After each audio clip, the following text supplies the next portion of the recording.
Hello and welcome to the State of the Fleet Industry, a weekly video series produced by Automotive Fleet magazine and which is sponsored by Enterprise Fleet Management. I'm Mike Antich, editor of Automotive Fleet, and today I'd like to examine what's occurring in the fleet industry for the week of May 17th, 2021. And for today's video report, I'd like to focus on the voice of the fleet manager.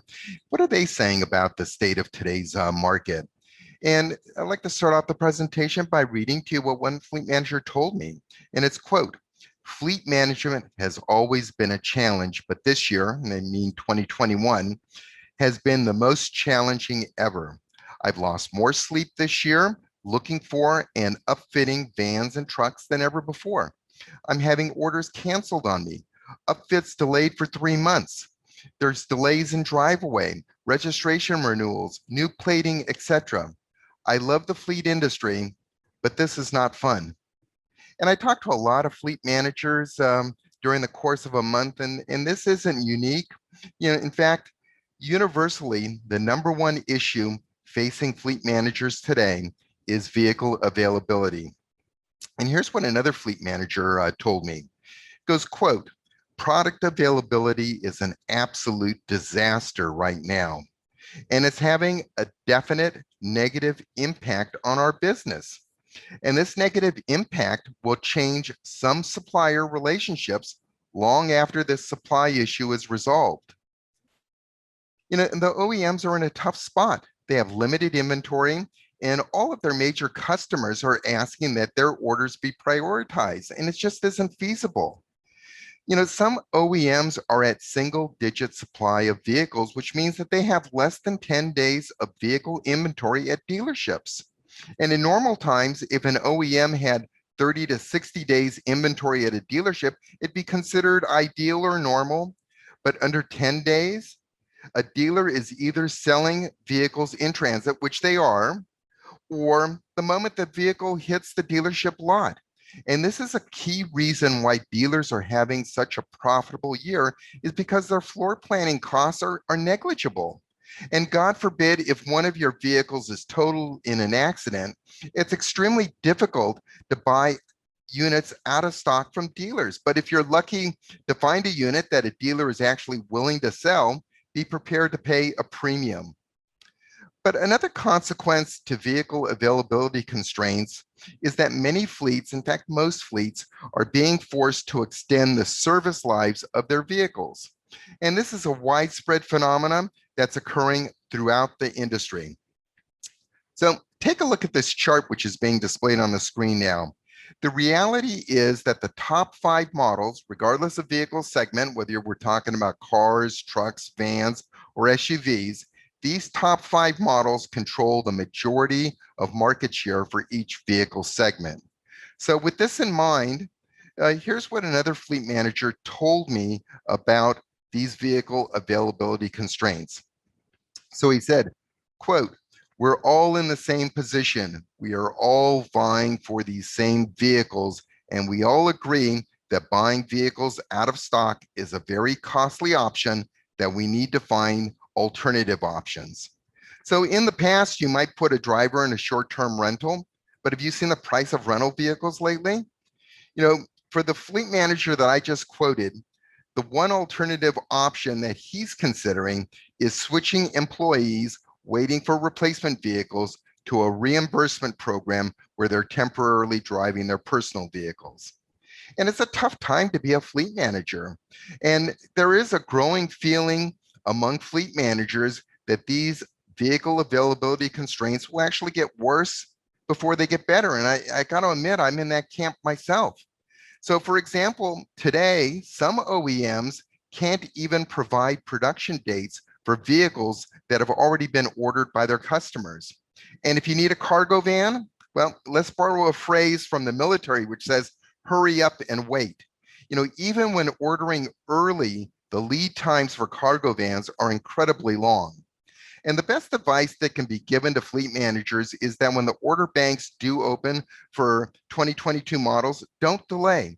You need to get your orders in early. And even in normal times, everyone advised fleet managers to place orders as early as possible. But even more so today, especially in this out of the ordinary environment that we're currently living in, there's all the more reason to get your orders in early. And while all of these availability challenges abound, the used vehicle market, on the other hand, is probably the best that it's ever been in the history of fleet management. Fleet managers struggle to balance vehicle availability risks against the rewards of selling their vehicles in this red hot used vehicle market. So here's one example of how this dilemma might occur. When company drivers either quit or are terminated, fleet managers are finding it hard to get commitments from their management as to whether that position will be backfilled. One, you have budget constraints, which is affecting most companies. And two, the labor market is tight and it's taking longer to hire a replacement employee. So as a consequence, a fleet manager has two choices. You're going to either cash in on this red hot resale market by selling vehicles at auction at a premium, which you normally would have done, or you can store the vehicle to avoid the risk of not being able to secure a replacement vehicle or replacement unit when it is needed for that new employee. And increasingly, fleet managers are playing it safe and they're storing units until the replacement employee is brought on board, and they're foregoing the benefits of higher resale values at auctions. However, not all fleets are taking this route. I mean, some fleets are actually looking to cash in on the hot used vehicle market by short cycling company vehicles. And by short cycling, this means when you take a vehicle out of service earlier than its traditional replacement cycle to sell it as a late model used vehicle with lower mileage. And there are lots of advantages, one obviously on the resale side, but also on the operational side. By keeping a vehicle in service for a shorter period of time, that means the vehicle is covered under the new vehicle warranty for a greater percentage of its service life. And there are also other substantial operating cost savings, such as avoiding many of the maintenance costs that typically occur in year 3 or year 4 of a vehicle's life. So listen to what one fleet manager told me who's actually short cycled some of his fleet vehicles. And quote, "I've been selling some of my 2019 vehicles for more than I paid for them originally, resulting in zero depreciation." So let me read that again. "I've been selling some of my 2019 models for more than what I paid for them originally, resulting in zero depreciation." And I can't remember a time when a used fleet vehicle would be selling more than its original acquisition price, even during the strong used vehicle markets of 2009, 2010, or even in the early 2000s, when short cycling first emerged as a remarketing strategy to take advantage of the strong retail demand for used compact SUVs. But for this fleet that opted to short cycle, the circumstances were right for this decision. However, again, most fleets are playing it safe and they're avoiding the risk of not being able to find a replacement vehicle when it is needed. But who's really being impacted are those fleets that prior to the pandemic and the subsequent supply chain disruptions had already extended their fleet vehicle service lives. Now, these same companies find themselves in a situation where they have older vehicles in service whose service lives are now even being further extended due to this uncertainty as to when the replacement unit might be available.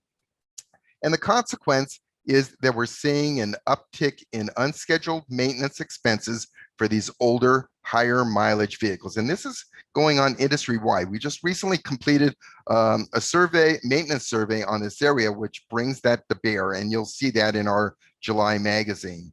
And this uptick in unscheduled maintenance, it's only going to get worse the longer that these availability constraints persist. So a lot of things going on. For a number of years, I've, at least since 1995, when we were on the cusp of starting a new millennial, I produced a series of 5-year forecasts, where I would look into the future for 5 years and try to determine how the fleet market might change. And, I tended to be fairly accurate, primarily because I had very conservative forecasts. But however, if 5 years ago in 2015, if I would have predicted that there would be a once in a lifetime, or once in a century, I should say, pandemic that would shut down most of the US economy, or that I would have predicted that there was going to be an unprecedented shortage of microchips that would dramatically increase lead times for new vehicle orders, or even that there would be a ransomware cyber attack that could shut down the Colonial Pipeline, which provides 40% of the refined fuel for the East Coast. I mean, no one would have believed these forecasts, but as we all know, all of these did indeed happen. We're all living through them, and we're all in the midst of these really unprecedented events. And no one could have predicted them, and who could have? And I have to ask myself, what's in store next for the fleet industry? We're currently in uncharted waters, and as fleet managers, we're attempting to mitigate circumstances over which we have absolutely no control. But it's in times like this that fleet managers prove their value to senior management. And I'm confident that today's fleet managers are up to the challenge. So on this positive note, I'd like to conclude my State of the Fleet Industry presentation for the week of May 17th, 2021, and I'd like to thank you for listening.